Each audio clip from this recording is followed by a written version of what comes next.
패키징의 모든 것, 모든 패키징은 패키징 플랫폼으로 통한다의 올패키징입니다. 2월인데도 낮 기온이 10도를 넘나드는 따뜻한 날씨가 이어지면서 파우치 음료 판매가 앞당겨지고 있다고 합니다. 보통 3월 중순이 돼서야 판매를 시작했던 파우치 음료를 대부분의 편의점이 2월부터 판매하기 시작한 것입니다. 얼어 죽어도 아이스 아메리카노라는 얼죽아라는 용어가 생길 정도로 쌀쌀한 날씨에도 아이스 음료를 찾는 고객이 많을 뿐만 아니라 따뜻한 날씨가 이어지는 상황에 맞춰 2월부터 판매하고 있는데요. 이처럼 기후변화는 제품 생산과 판매에도 큰 영향을 미치고 있습니다. 기후변화, 지속가능한 패키징 동향 등 최신 패키징 정보를 가장 빠르게 접할 수 있는 방법. 올패키징TV에 대한 구독과 좋아요가 시청자 여러분의 성장의 토대가 된다는 것을 강조드리면서 2월 5주차 올패키징TV 패키징 주간 브리핑 시작합니다. 올패키징TV의 구독과 좋아요 꾹꾹! 택배 과대포장 규제 시행을 2달 앞둔 지금 유통업계가 난색을 보이고 있습니다. 정부와 구체적인 이행 방안을 논의해왔으나 아직까지 세부 가이드라인을 제시하지 않아 현실적 어려움이 있다는 것입니다. 환경부가 2월 21일 쿠팡, 컬리, SSG.com, CJ 대한통운 등 10여 개 유통사 관계자들을 초청해 택배 과대포장 규제에 대해 설명하고 현장 의견을 청취하는 간담회를 열었습니다. 일회용 택배 과대포장 규제가 4월 30일부터 시행되면 유통, 판매 업체는 소비자에게 제품을 보내기 위한 일회용 택배 포장을 포장 공간 비율 50% 이하, 포장 횟수는 한 차례 이내로 맞춰야 합니다. 다만 가로, 세로, 높이 합이 50cm 이하인 포장은 규제 적용을 받지 않습니다. 과대포장 규제를 적용받는 품목은 가공식품, 음료, 주류, 건강기능식품, 화장품, 의약용품, 의류, 전자제품 등으로 농수산물을 제외한 대부분의 제품이 해당됩니다. 유통업계는 제품만큼 포장 종류가 다양해 획일적으로 포장해 배송하는 것은 현실적으로 불가능하다라고 호소했지만 환경부는 4월 말 강행에 강한 의지를 보이고 있습니다. 이날 간담회에서 환경부 관계자는 규제 예외 상황을 정리해 이르면 3월 초에 발표할 계획이라고 말했습니다. 해당 규제가 시행되면 소비자가 업체에 미준수 사항을 신고할 수 있습니다. 과태료는 1년 내 1차 위반 시 100만 원, 2차 200만 원, 3차 300만 원이며 과태료 납부기 한 경과 후 발송하는 택배 위반 사항은 다시 과태료 부과 대상이 됩니다. 순환경제를 위한 지속가능한 패키징을 모색하는 2023 대한민국 친환경 패키징 포럼에서 발표된 다양한 내용을 전해드리는 시간입니다. 이번에 전해드릴 내용은 아로마티카 김세령 팀장의 지속가능한 뷰티 브랜드의 알페트 적용 및 패키징 사례입니다. 뷰티 브랜드 아로마티카는 2013년 아로마티카 환경경영 생명 존중 선언문을 공표하고 탄소 저감과 자원의 원형적 선순환을 지향하며 화장품 산업의 잔재 쓰레기를 최소화하기 위해 재활용 가능한 패키징에 중점을 두고 사업을 전개하고 있습니다. 불필요한 포장재를 과감하게 줄이고 포장재 제조 과정에서 탄소 발생을 최소화한 소재를 선택하는 등 포장재 최소화를 위해 노력하고 용기를 여러 번 재사용할 수 있도록 설계하고 공용기와 리필팩을 개발하고 확장하며 용기 재사용을 촉진하고 있습니다. 또한 유리, 투명 페트, PP, 비목재 종이 등 단일 소재 사용을 지향하고 아울러 재활용할 수 있고 재활용된 소재를 적용하고 있습니다. 2021년 국내 뷰티업계 최초로 100% 재활용 페트를 제품 용기에 적용했고 단일 소재 원터치캡, 수분리 라벨 등을 적용해 많은 제품이 재활용 최우수 등급을 받았습니다. 또한 2016년 9종의 리필팩 출시를 시작으로 스킨케어와 샴푸, 주방세제까지 현재 27종의 리필팩 제품을 생산 중이며 기존의 5층 복합 재질을 3층 복합 재질로 변경해 보다 환경 친화적인 리필 파우치를 적용하고 있습니다. 2023 대한민국 친환경 패키징 포럼에서 소개된 아로마티카 김세령 팀장의 지속가능한 뷰티 브랜드의 알페트 적용 및 패키징 사례에 관한 자세한 내용은 유튜브 채널 SP4C에서 확인할 수 있습니다. 최근 세계 최대 인쇄산업전 두루파의 주최사인 독일의 메세 뒤셀도르프가 영국의 프린트 퓨처, 스위스의 위즐러 앤드 파트너와 함께 제9차 두루파 글로벌 트렌드 리포트를 발표했습니다. 팬데믹 이후 처음으로 발표된 이번 보고서는 전 세계 600여 개 이상의 인쇄기업 및 협력기업이 참여한 설문조사 분석 등을 통해 2023년 세계 인쇄산업계를 진단하고 2024년을 전망하고 있습니다. 귀사의 현 경제적 상황에 대한 평가는 향후 1년간의 예측은? 이라는 질문에 글로벌 인쇄기업의 44%가 2023년 자사의 현 경제 상황이 좋다고 답했습니다. 2022년에 비해 시장 상황을 긍정적으로 보는 기업들이 많았습니다. 지역별로 보면 북아메리카는 지난해 50%에서 약간 주춤한 모습을 보였지만 유럽 지역은 플러스 34%, 중남미 플러스 24%, 아프리카 플러스 34%, 중동 플러스 52%, 호주와 오세니아는 56%로 2022년의 저조항에서 회복되는 기조입니다. 시장별로 살펴보면 상용 및 출판용 인쇄산업체들의 자신감이 크게 회복됐고 패키징 기업들도 꾸준한 성장세를 나타내고 있습니다. 전반적으로 시장은 횡보하고 있지만 모든 시장이 2024년에 대한 기대가 큰 것으로 보입니다. 글로벌 인쇄 및 패키징 시장의 최신 동향은 오는 5월 말 독일 düsseldorf에서 열리는 세계 최대 인쇄산업전 드루파 2024에서도 확인할 수 있습니다.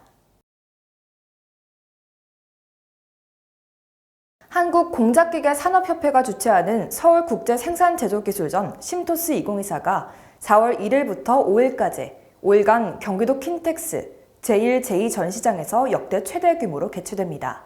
이번 심토스 2024에는 35개국의 1,300여사가 6,170부스 규모로 참가해 5가지 생산 제조 기술별 전문관을 통해 가공 장비와 디지털 제조 솔루션을 선보입니다. 특히 올해는 생산 제조 기술의 디지털 전환을 효과적으로 전달하기 위해 로봇 및 디지털 제조 기술 특별전을 처음으로 동시 개최합니다. 제2전시장 7, 8홀에 위치한 이 특별전에서는 디지털 제조 구현의 핵심 요소인 적층 제조, 로봇 자동화, 제어 자동화, 자율주행, IoT 기반의 제조 서비스 등 다양한 산업 디지털 전환 솔루션이 소개됩니다.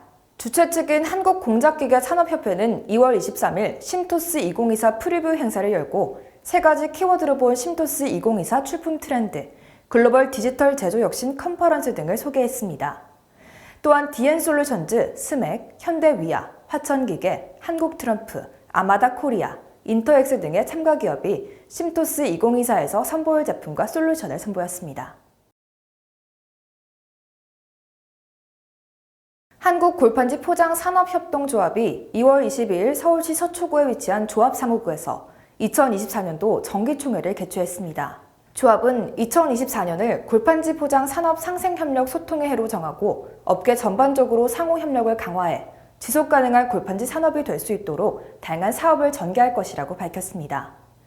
이를 위해 국제사회 플라스틱 규제 강화에 따른 대체제로서 골판지 포장의 확대 방안 강구, 중소기업자 간 경쟁 제품 골판지 상자 재지정 추진, 조합원사의 ESG, 아리백 및 탄소 저감을 위한 경영 지원, 하도급법 납품대금 연동제 시행에 따른 정착 지원, SC 마닐라의 포장업, 제지업 간 대중소기업 상생협의회 활동 강화, 2024 코리아팩 전시회 골판지 포장산업 특별전시관 마련 홍보 강화, 골판지 포장산업 세계 업종 간 상생협력 등의 사업을 추진할 계획입니다.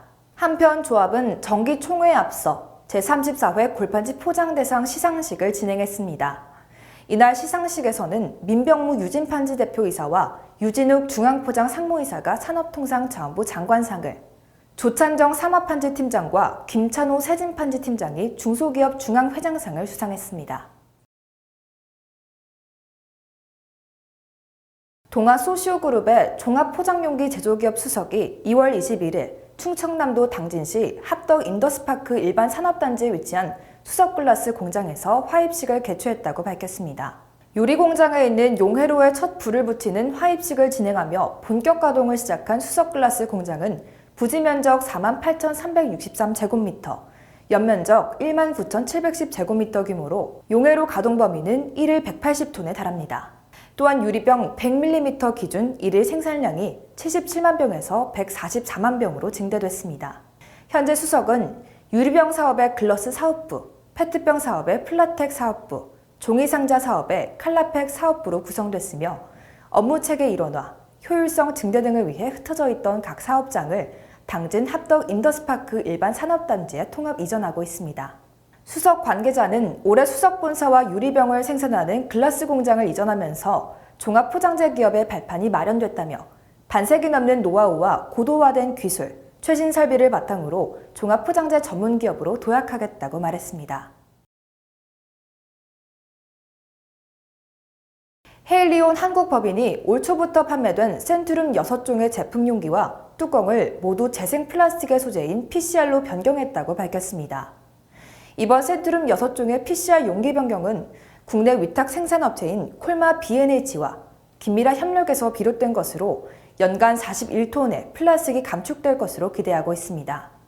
헤일리온 한국법인은 2025년까지 2020년 대비 플라스틱 사용량을 10% 감축하는 것을 목표로 다양한 친환경 행보를 이어오고 있습니다.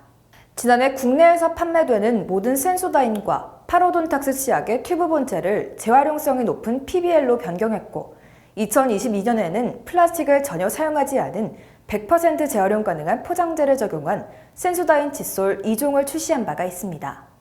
2021년부터 현재까지 감축된 플라스틱 누적량은 91톤에 달한다고 합니다. 사단법인 한국공업포장협회 부설 공업포장기술연구원이 3월 25일부터 5월 12일까지 제7기 공업포장관리사 기술 인정강좌 교육을 실시합니다. 이번 교육은 공업포장기초 실무, 포장설계 및 기법, 포장물류이론 및 실무, 목재 포장용기 설계 등 25개 과목을 중심으로 진행됩니다. 교육 수료자에게는 교육 수료증이 수여되며 오는 5월 협회에서 개최 및 실시하는 제7회 공업포장관리사 기술자격증 취득시험 응시 자격이 부여됩니다. 교육 접수는 3월 25일까지고 문의는 사단법인 한국공업포장협회로 하시면 됩니다. 올패키징 주식회사가 2월 22일부터 23일까지 양일간 경기도 안양에 위치한 동사교육장에서 2024년 상반기 패키징 실무자를 위한 연포장 아카데미를 진행했습니다. 이번 교육에는 30여 명의 패키징 종사자가 참석해 연포장 실무에 필요한 지식과 기술을 습득했습니다.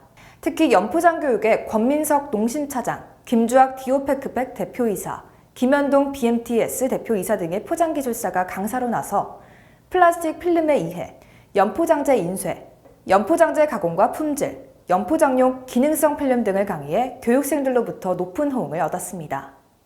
교육 둘째 날인 23일에는 경기도 화성에 위치한 JR팩을 찾아 연포장 인쇄 공장을 견학하고 제조 현장의 소리를 직접 듣는 시간을 가졌습니다.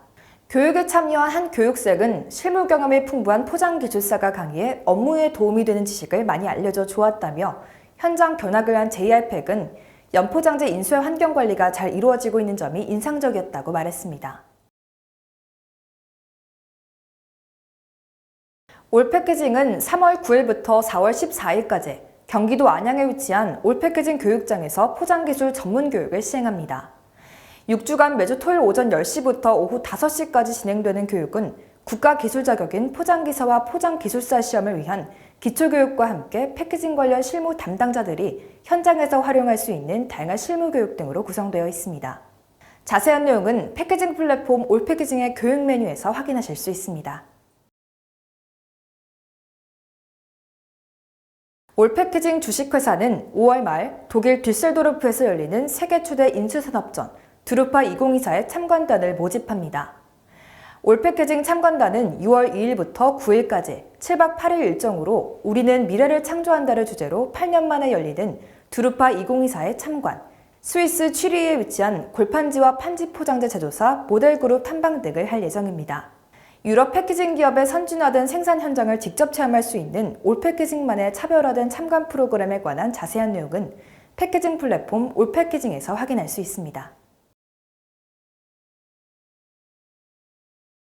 패키징 관련 다양한 이슈, 문제 등을 함께 고민해보는 시간입니다. 이번 주 위클리 이슈는 택배 과대 포장, 이제 심각하게 고민할 때입니다. 택배 포장 폐기물이 폭발적으로 증가함에 따라 2022년 4월 29일 택배 포장 공간 비율 50% 이하, 포장 횟수 1차 이내라는 규제 기준이 마련됐습니다. 그리고 2년의 유예를 거쳐 4월 30일부터 규제가 본격 시행됩니다. 시행일이 코앞으로 다가왔지만 세부 기준과 측정 방법에 대해 명확하게 나온 것이 없어 관련 기업과 단체들은 답답하다는 반응입니다. 정부는 간담회 등을 통해 의견 수렴을 하고 있으며 조만간 최종적인 세부 기준과 측정 방법을 발표할 것이라는 입장입니다. 택배 포장은 파손과 도난 등을 방지하기 위해 다소 크게 포장되는 것을 이해했지만 소비자들이 폐기 시 불편함을 느꼈던 것은 사실입니다. 규제가 시행되는 4월 30일부터 택배 포장의 포장 공간 비율 50% 이하, 포장 횟수 1차 이내 등을 지키지 않으면 과태료가 부과됩니다. 과태료 문제를 떠나 자원을 절약하고 친환경 패키징으로의 전환을 위해서라도 보다 적극적으로 친환경 택배 포장을 개발하고 적용할 필요가 있습니다. 규제 변화가 시장에 미치는 영향은 막대합니다. 그래서 많은 사람들이 택배 과대포장 규제가 종이빨대 규제처럼 끝나는 것이 아닌지 우려하고 있습니다.